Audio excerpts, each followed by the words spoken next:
Hi, everyone. My name is Jonathan with Valorous Restoration Marketing, and I've got today with me Mike Nitz from SERVPRO of South and Northwest Grand Rapids. And today we're going to talk to you a little bit about team building and how to build a great environment at your company for a great team. We all know that hiring good people is difficult right now. Finding great people for your team is even harder. I've known Mike for many years, and we've had the opportunity to work together at different companies. And I wanted to take this opportunity to have Mike share just a little bit about what SERVPRO is doing to build that great team environment. So, Mike, thank you so much for joining us today. I really appreciate it. No problem, Jonathan. We appreciate the opportunity.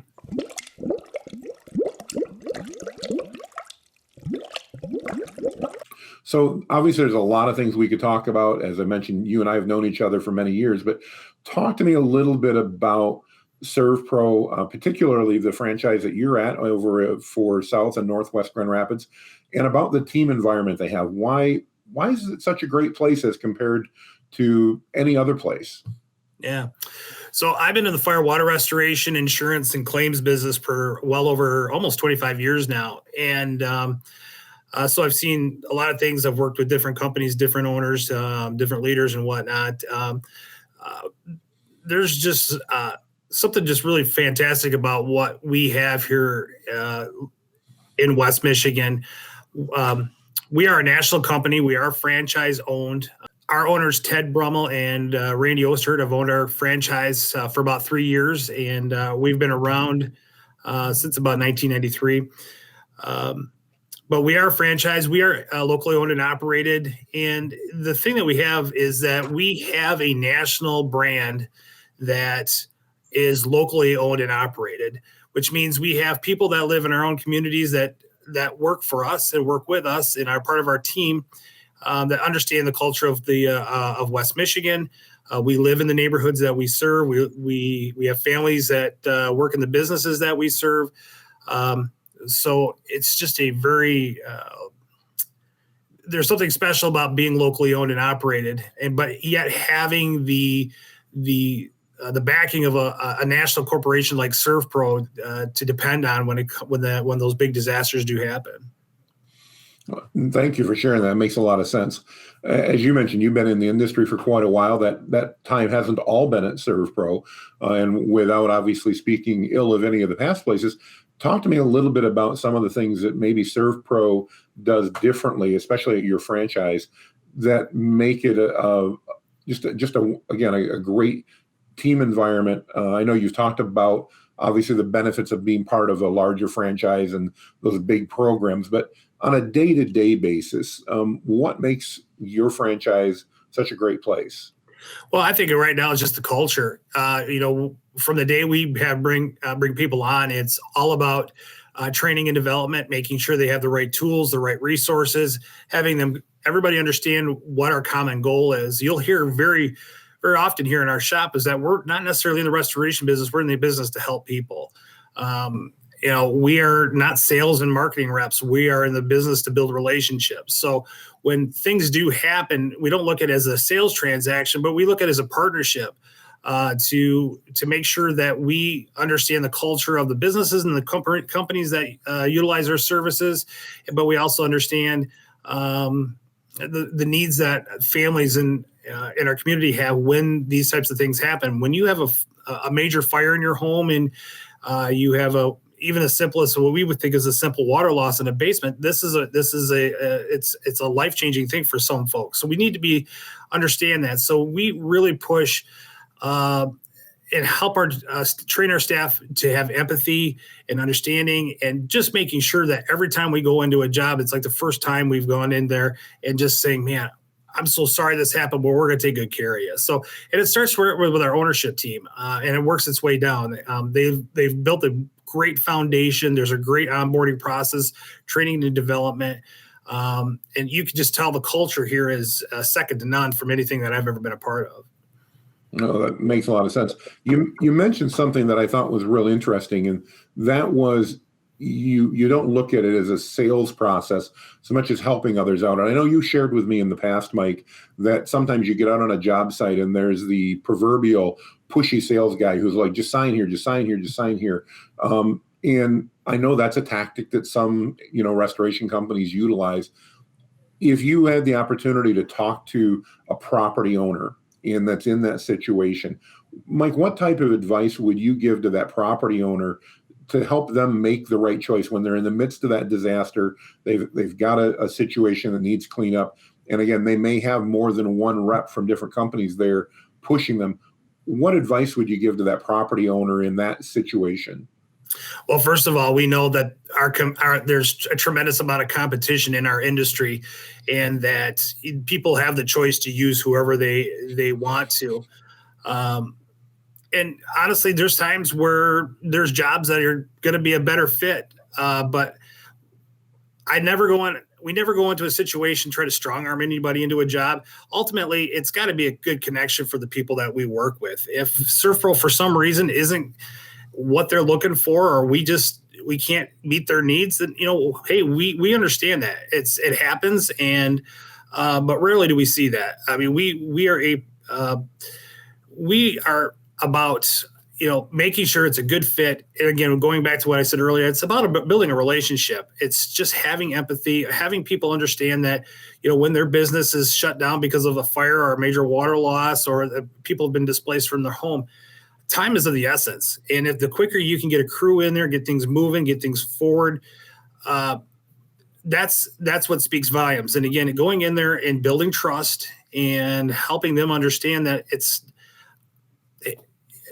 I want to make sure that they are comfortable with the process. And I think we do a great job of that. I think, the people that we have worked with in the past have been very satisfied with the work we do. I mean, again, working from another company and coming into a company I'm at now, the difference is tremendous. And again, it goes right from our owners, our project managers, our office manager, from a billing and communication standpoint. Again, I think ultimately SERVPRO of South and Northwest Grand Rapids is always going to be a good fit. But again, we never strong arm anybody into making that decision. So it's all about relationships, Jonathan, and that's the beauty of what we do. So. Well, then that makes a lot of sense. And I know that's something you've talked to me about over the years as you've been in the industry. Well, again, most people probably watching the podcast are going to be in the restoration industry. There's always that chance that somebody is catching this as going through a disaster or something like that. Mike, it's not something most of us deal with on a regular basis. Talk to me a little bit about, let's just, in a couple scenarios, but, if I've got a business and all of a sudden my sprinklers go off as an example, and I go, oh, we've got a problem. What do you recommend? What's the first couple steps that business owner or that property owner should be taking to help mitigate the long-term damage or liability that they're going to have? Any recommendations for that business owner? Yeah, obviously it's just training, the business owners, having the people that are working for them, having the right communication to help mitigate a loss. At SERVPRO, we actually have a program called Emergency Ready Profile, where we work with commercial clients, well, everything from churches, schools, industrial warehouses, where you have those major components to a building, where you have suppression systems and riser rooms. And when those types of things go off, we help these facility directors tag water shutoffs for suppression in their domestic water, and understand where all their controls are in a building, so that when they're not there, they have somebody that's just kind of watching the building. They know exactly where to go to. So from an education standpoint, we want to help mitigate a loss and make sure things are kept to a minimum. So, and that's a free service that we do offer our clients that we do work with. But again, it's a way for us to help prepare them for the unexpected. And it also is a tool for us to kind of have some eyes on a sight, so that if we do have a major loss, that we can stage our equipment properly. And it's all about timing and making sure things done are in a timely fashion. So preparation, whether you use SERVPRO or not, is the biggest thing I could suggest to a property management or facilities director. A lot of times I hear, Mike, I really don't need your service. Well, I hope you don't, because if you're calling me, you're having a bad day. But here's the deal. We do live in Michigan, where the temperatures fluctuate and things go bad from time to time. And when it does happen, you want to have somebody that's going to be on your side from, even before the loss occurs, and be a part of your emergency strategy. And that's what that ERP program that we offer as a free service is all about. So it's a great tool. That's a program I wasn't familiar with. If there's somebody watching that's interested in that, and I know your territory is essentially West Michigan, Yep. And it's more detailed, but to keep it simple, do they just reach out to you and request that? And that's a service you do, obviously, in advance of some sort of disaster. Correct? Right. Yeah. You can call our office at 616-662-9700, or you can contact me directly through email. And I would be glad to come out, do an assessment of your building or your facility, and just kind of give you some ideas on how we can train your staff, keep things front and center when those unexpected things happen. It also gives us a chance to say, hey, this is how we're going to attack a building if something major were to happen. It's all about the preparation. That's a great service. I was not aware of that. So thanks for sharing that. That's really cool. Yeah. How about on the other end? Obviously, I know you deal with all kinds of property owners. Some of them are homeowners.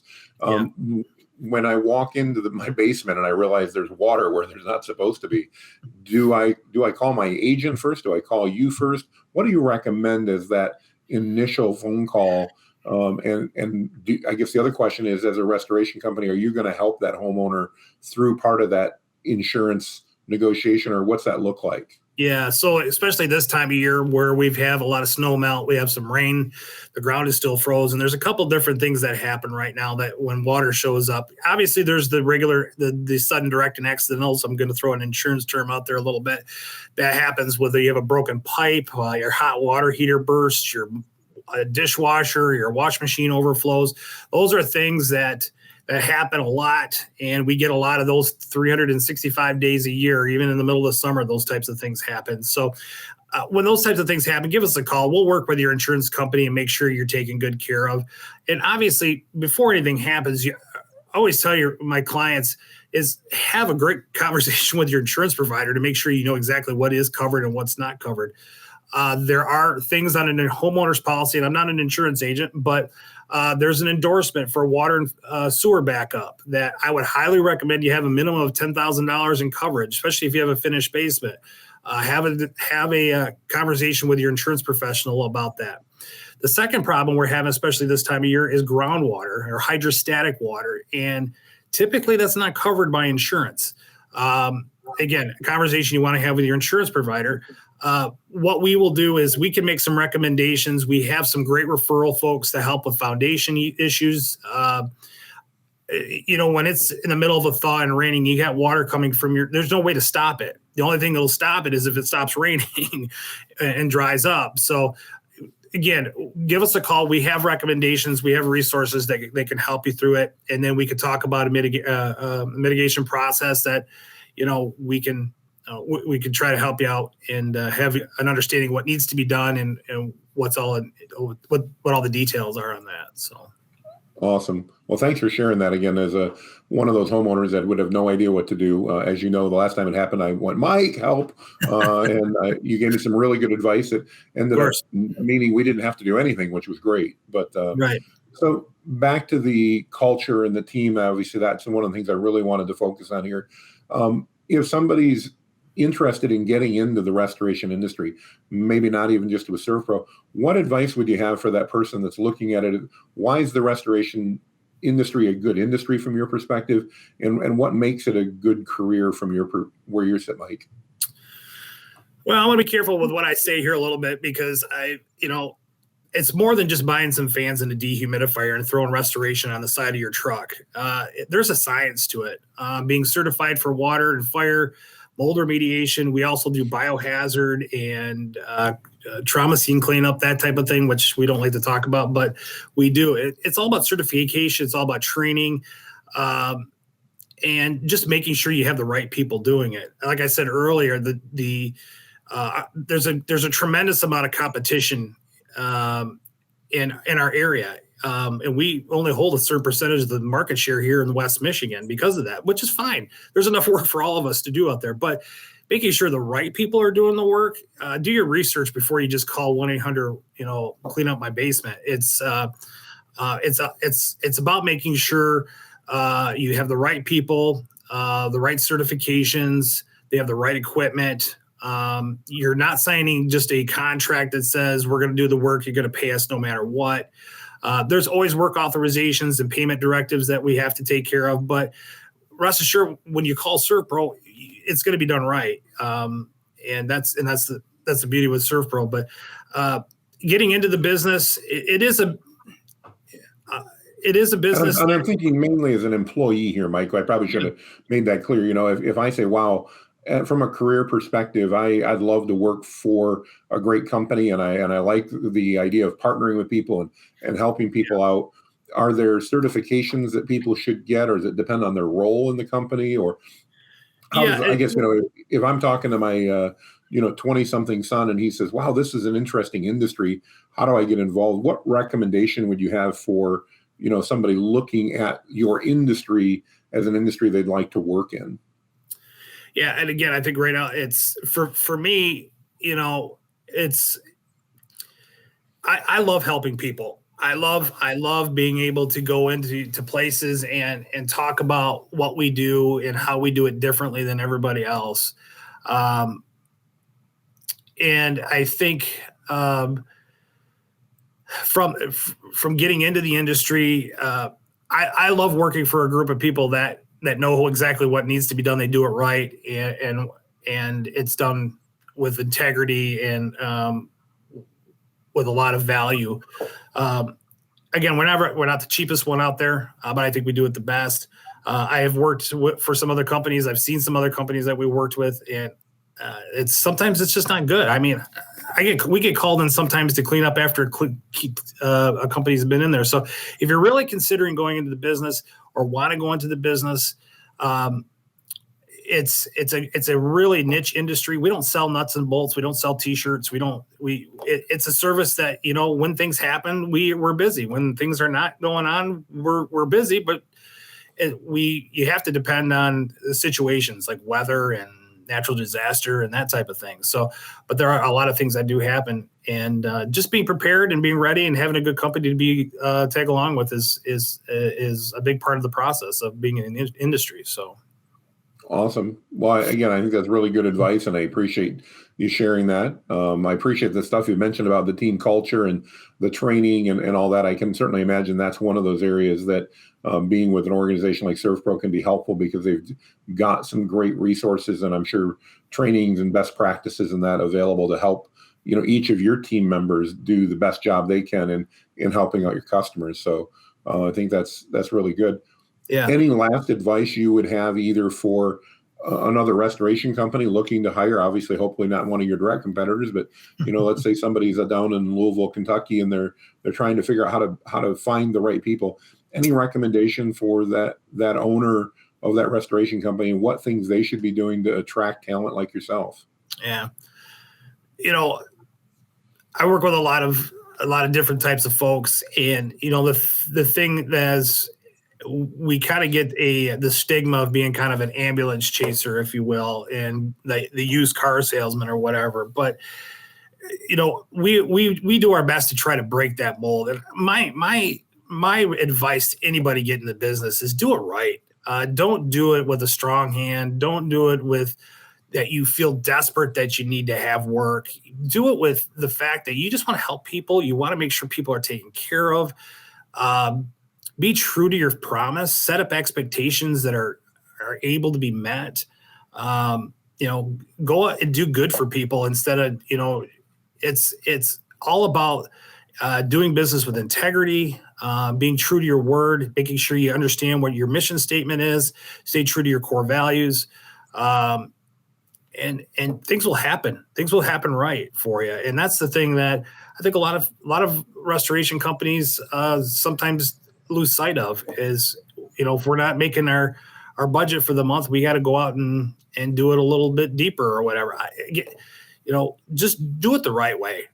Be an example to other industries and other companies out there, that there are people like us that are dependent on natural disasters, and when people are having their worst days, that's how we make our living. But ultimately, it's our responsibility to take care of our the people that we come in contact with, and make sure that when we are done, with the remediation, and we're done with the reconstruction and put everything together. We hand back a key.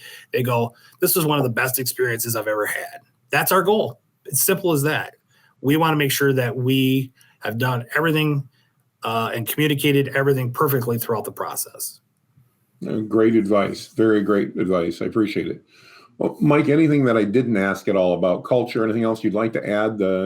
Again, I really appreciate your time today to chat about this and to share some of your insight, having been in the industry as long as you have.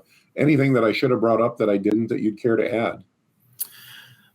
Well, SERVPRO South Northwest Grand Rapids, we are out of Jenison, Michigan.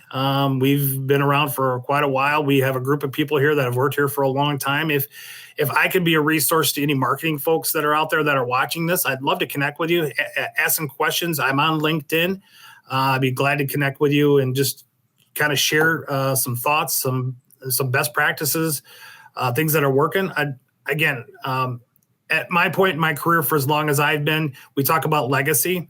We always want to hand that off to the next generation to make sure that they have a good foundation on how they do things, and we want to make sure that how we do things goes on for generations to come. So I'd love to be that connection in a networking some way, shape, or form. So yeah, it's a good industry to be in, and I'm very proud of the work that we do.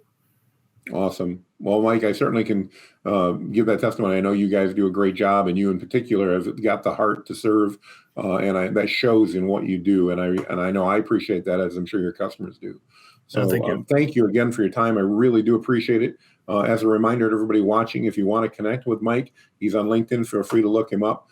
He's a tremendous resource, and I'd encourage you, even if you're in the industry and you just want to network with somebody that's got experience and maybe can help bounce ideas off of, Mike's truly a wonderful resource. So with that, we'll tell you to have a wonderful day, and hopefully we'll see you soon. Thanks, and make it a great day, everybody. Thanks, Jonathan. Take care.